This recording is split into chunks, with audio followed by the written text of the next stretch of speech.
Bring in the FBI! Chants filled the air. Where is Sebastian Rogers?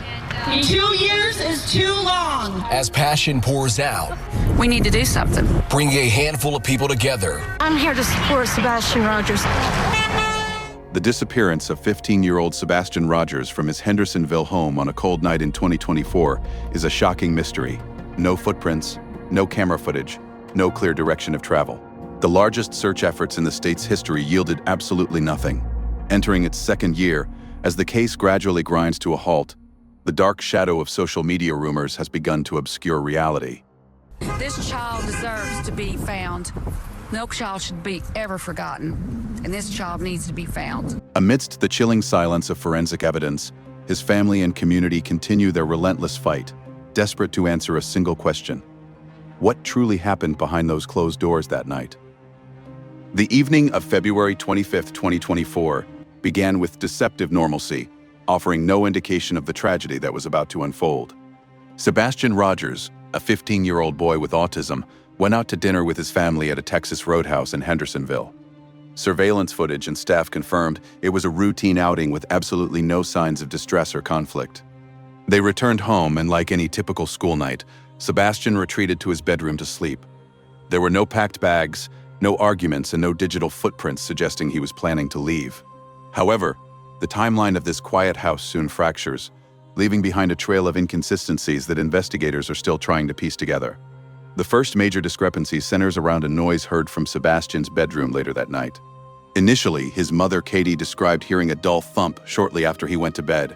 It sounded innocuous, perhaps like a dropped book or a clumsy teenager maneuvering in the dark. Yet, as the investigation progressed, the official FBI bulletin presented a strikingly different description, quoting the noise as a loud bang. In the realm of investigations, this shift in terminology is monumental.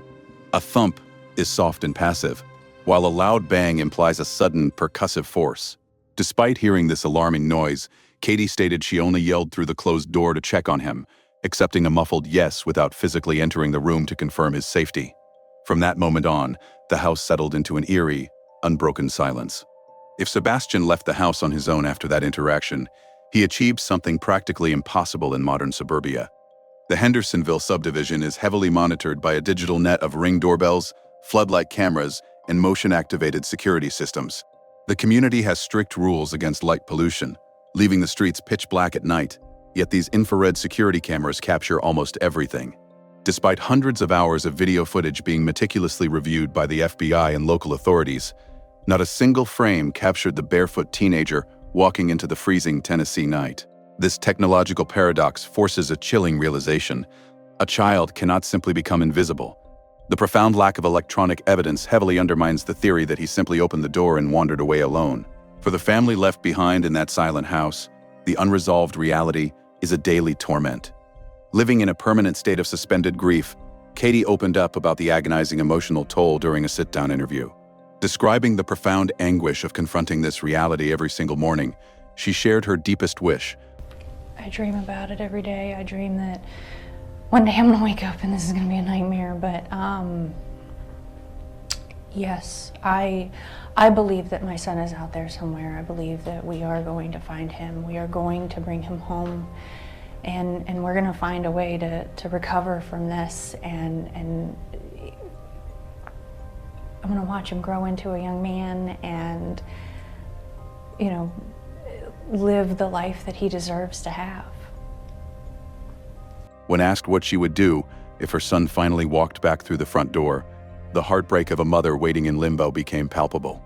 "I don't even know if I'd be able to speak," she said. "I'd probably bulldoze him down with hugs." Yet the door remains closed, and the mystery of what truly happened under their roof that night continues to haunt the investigation.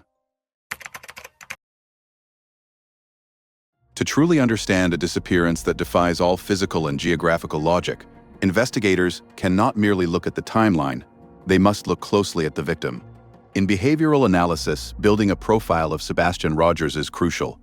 Investigators are not just looking for a missing 15-year-old boy, but a highly intelligent teenager navigating life with high-functioning autism. A key marker of his neurodivergence is a rigid adherence to routine paired with profound sensory processing sensitivities. This brings the investigation to the most glaring paradox of the official walkaway theory. the shoes left behind at the back door. According to the narrative, Sebastian supposedly wandered into the pitch-black night completely barefoot.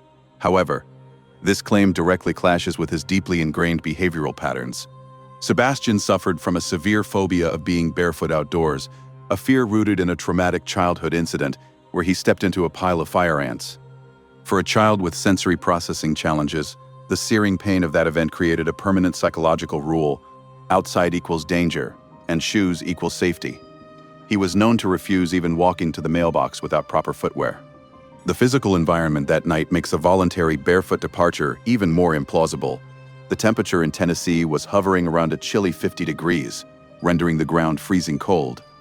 Furthermore, the terrain around his subdivision and the nearby construction site was rugged, consisting of textured pavement, mud, sharp rocks, and gravel. The texture of gravel digging into a bare sole would be overwhelming for his sensory issues.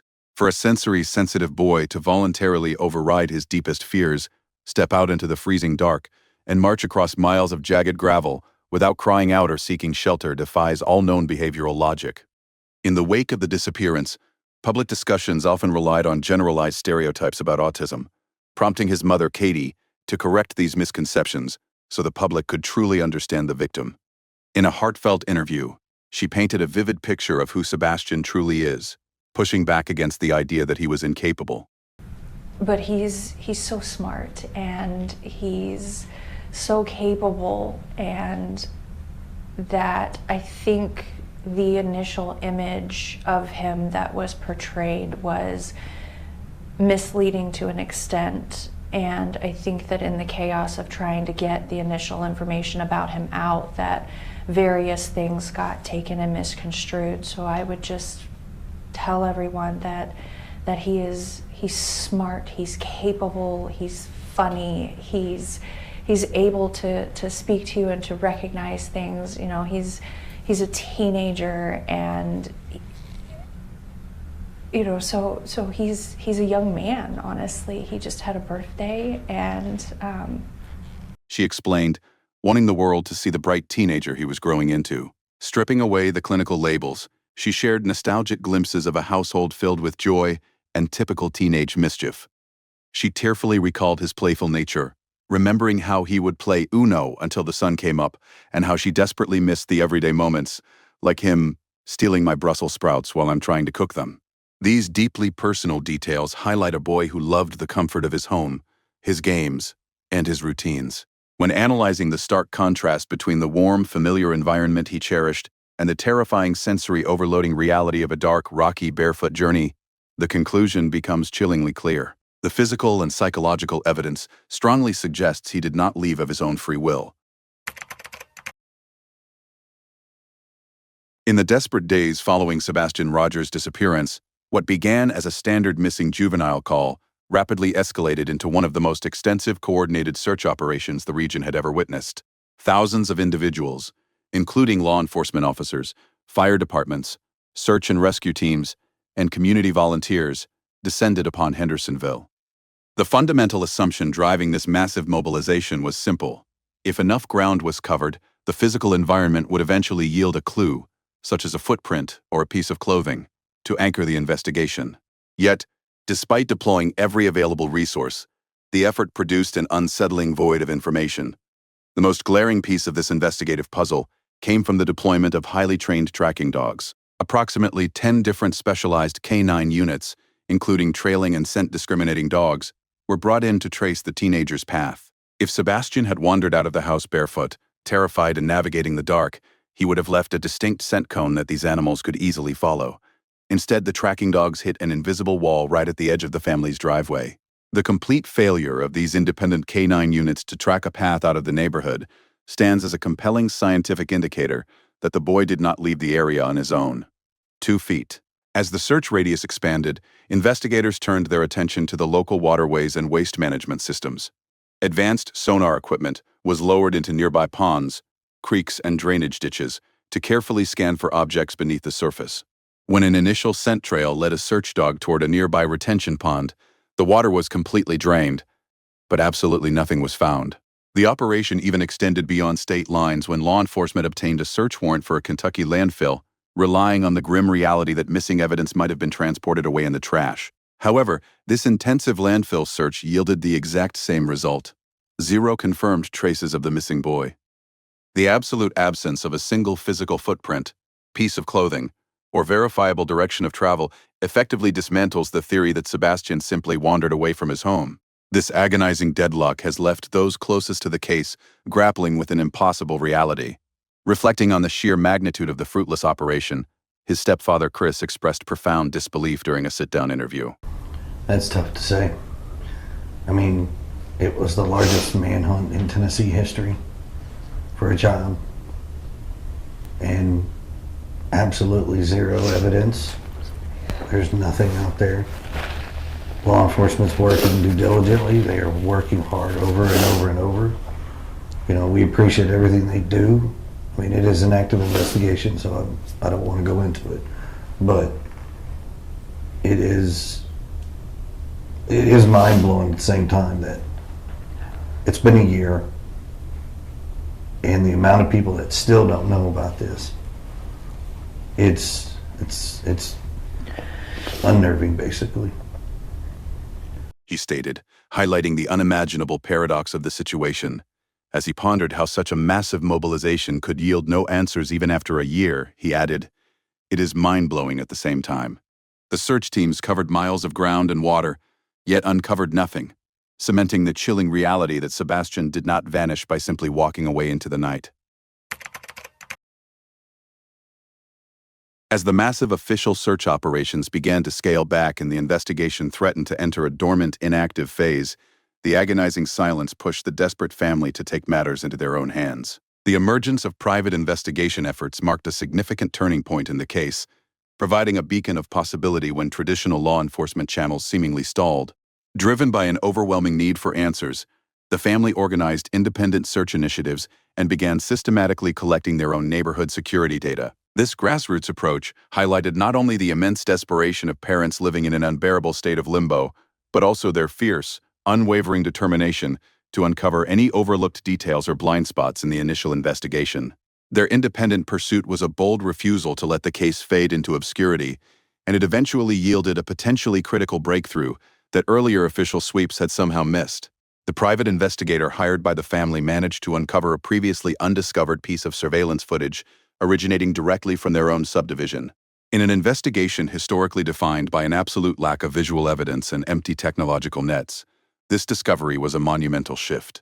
It represented the first tangible lead in months, pivoting the narrative from a total absence of clues to a localized point of interest.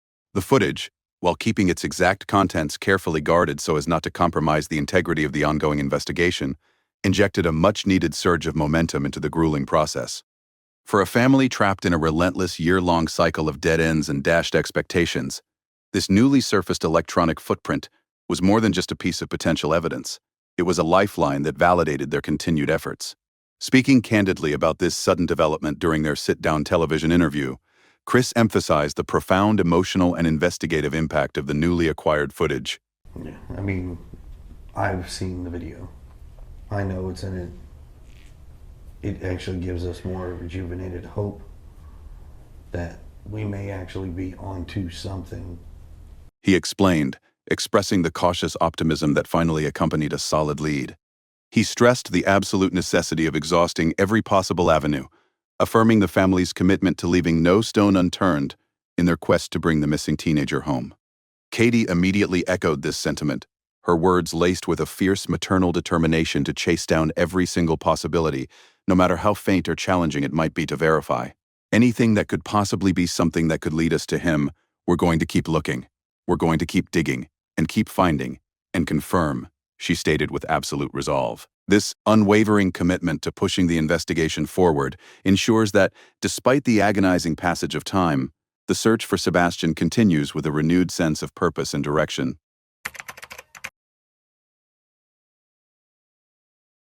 In the chaotic and often contradictory landscape of this investigation, Seth Rogers, Sebastian's biological father, emerged as the undeniable baseline of reality and the emotional anchor of the case. On the freezing February night, his son vanished into the void, Seth possessed an ironclad alibi. He was miles away, working a shift meticulously documented by electronic logs, co-workers, and surveillance cameras.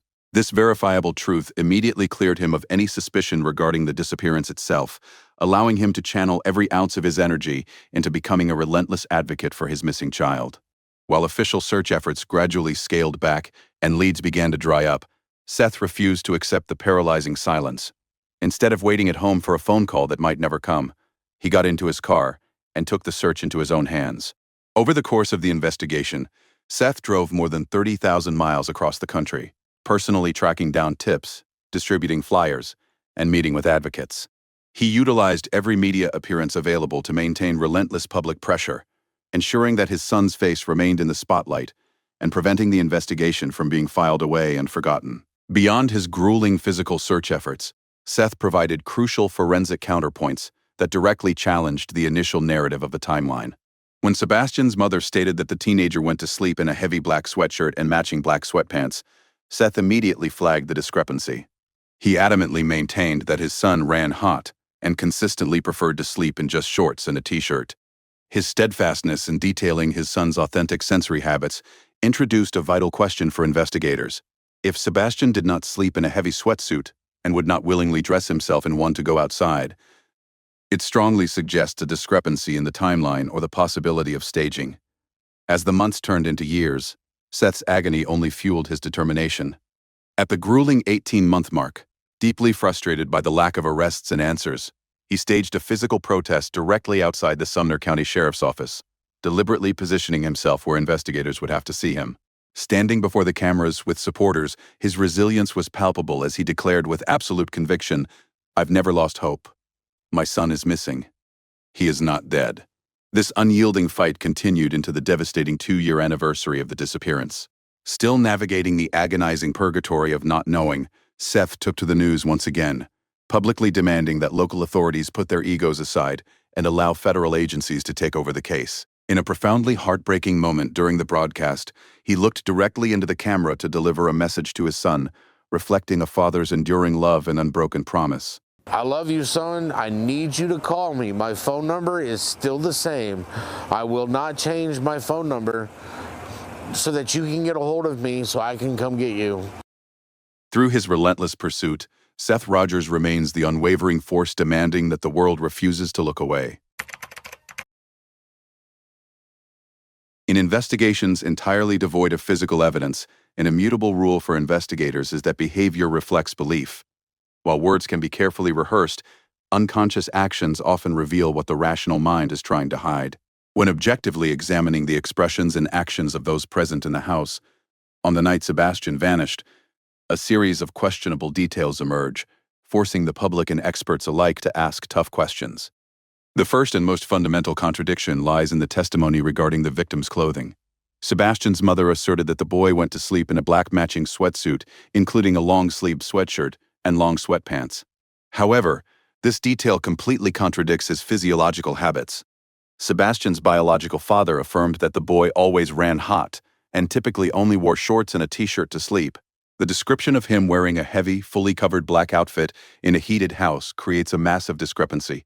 Is this a factual detail, or a statement designed to rationalize a narrative that the boy blended into the night and no one could see him moving? Furthermore, unconscious language acts as a revealing witness. In one instance, Sebastian's mother unintentionally used the past tense when referring to her son's age. Sebastian would have been 16. In psychological statement analysis, this phenomenon is known as leakage. When a parent believes their child is merely lost and still alive, they hold tightly to the present tense. The use of the past tense indicates a psychological distance, suggesting that, subconsciously, the speaker has already accepted a permanent finality that the outside world is not yet aware of. Finally, the most shocking and baffling action to the community was the decision to abandon the scene. Right in the middle of the most intense search efforts, while neighbors and volunteers were still scouring the woods, Sebastian's mother and stepfather moved out of their Hendersonville home to live in a recreational vehicle and travel to other states.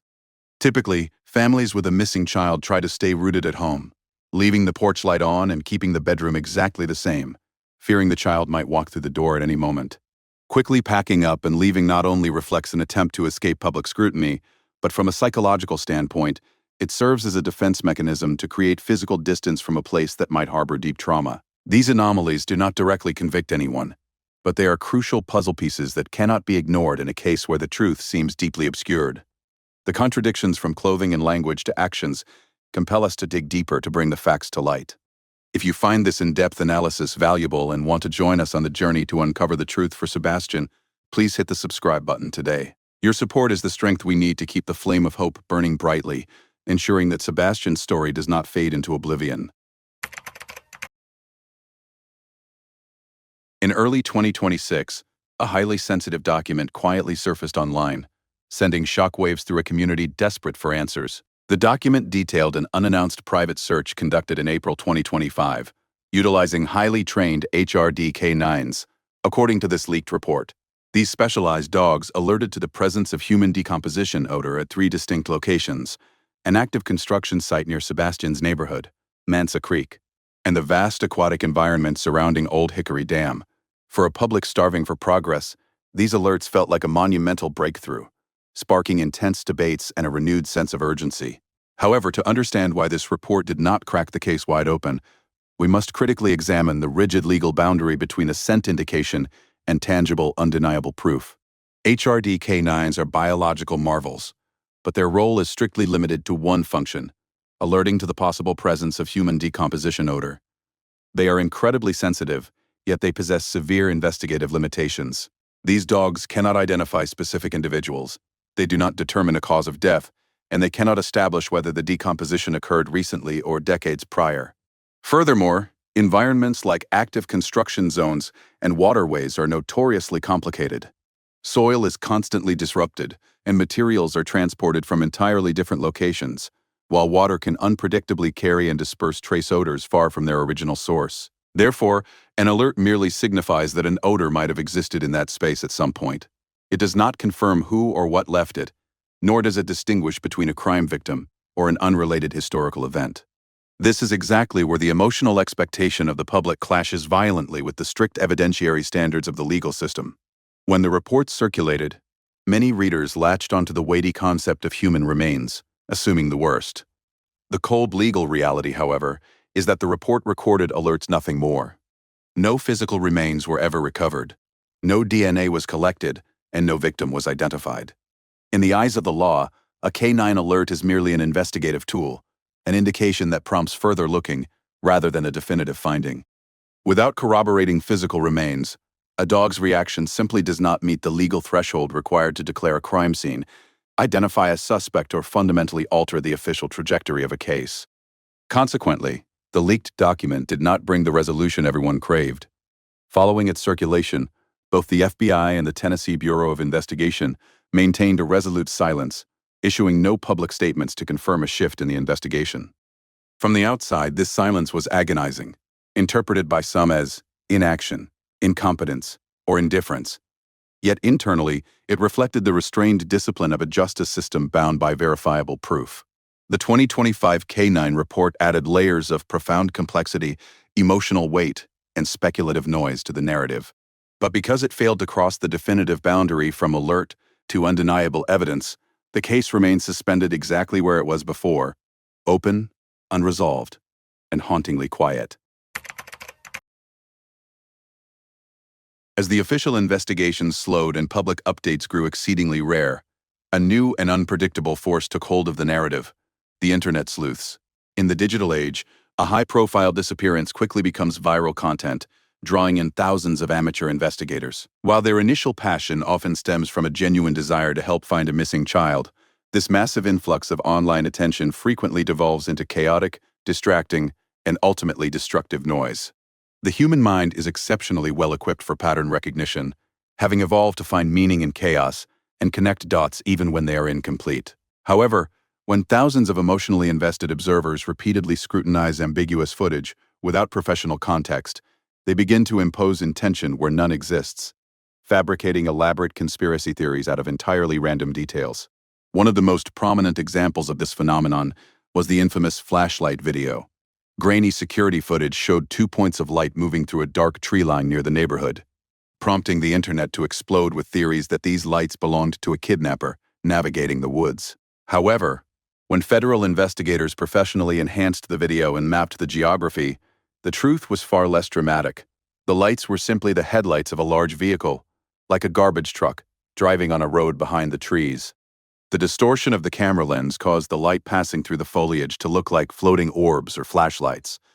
Another baseless theory emerged from surveillance footage taken at the Texas Roadhouse restaurant the night before Sebastian vanished.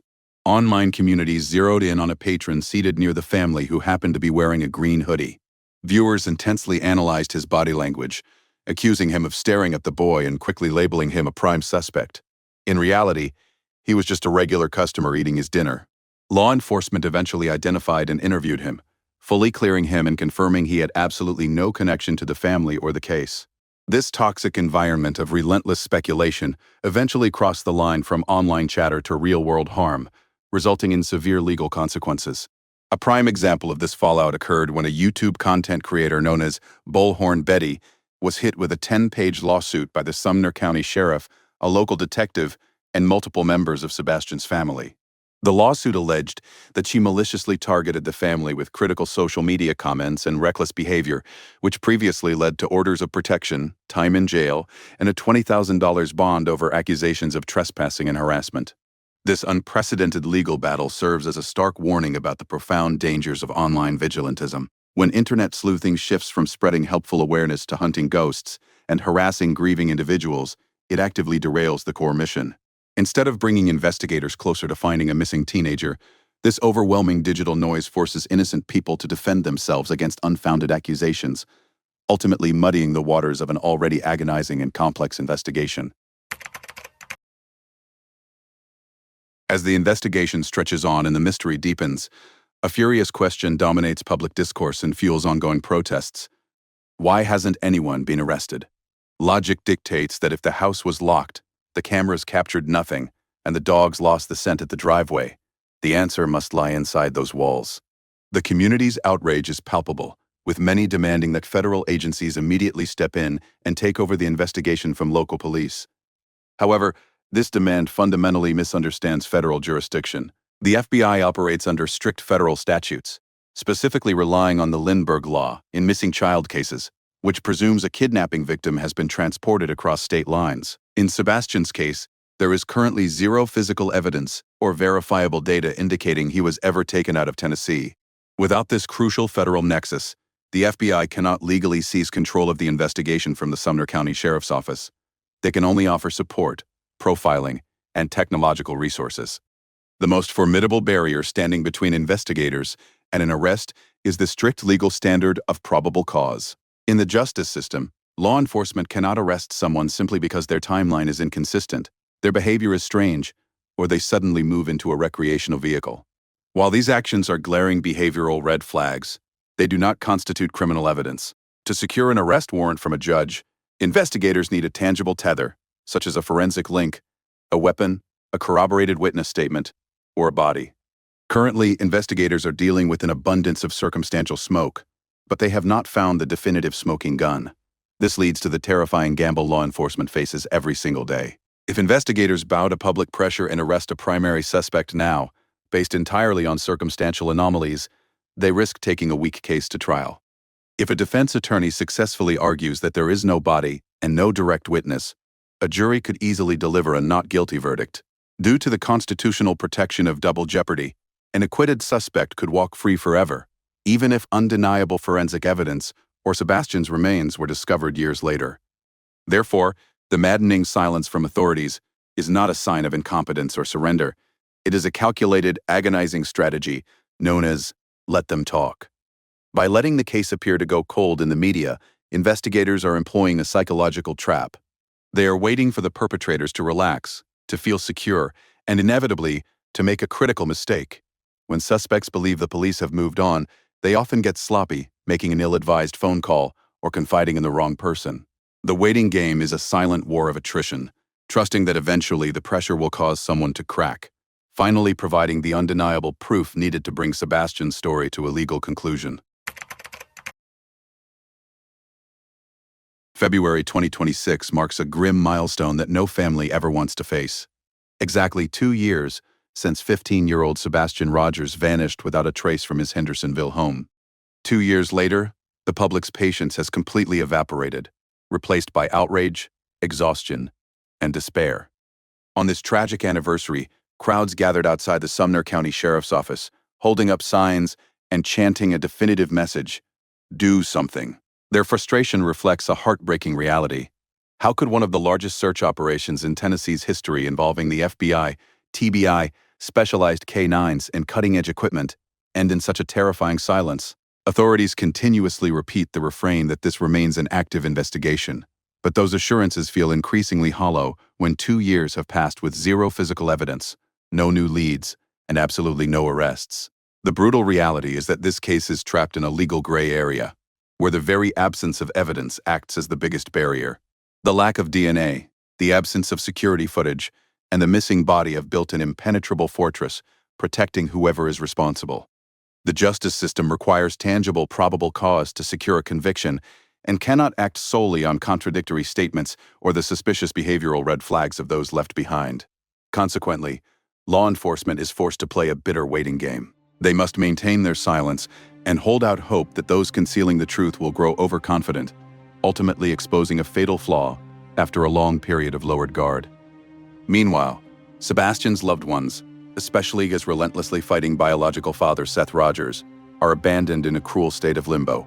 With no answers and no closure, every new day is an agonizing tug of war between fragile hope and unspeakable grief. Even as time marches on, case files gather dust and public attention threatens to pivot toward the next tragedy. It is our collective duty to ensure the name Sebastian Rogers is never forgotten. The responsibility falls on the community to maintain an invisible pressure, constantly reminding both the justice system and those walking free that the world has not stopped looking. No matter how patient the truth is, it still requires someone to illuminate it. The journey to find justice for Sebastian is still long, and our individual voices are the flames keeping this case from freezing over permanently. If you found this deep dive analysis valuable and want to continue uncovering the hidden corners of these investigations with us, please take a second to hit the subscribe button, ring the notification bell, and share this video. Your support is the driving force that allows us to keep shining a light into the darkest cases. Do not let the truth be buried by time. Let us raise our voices together until we finally have the ultimate answer for Sebastian.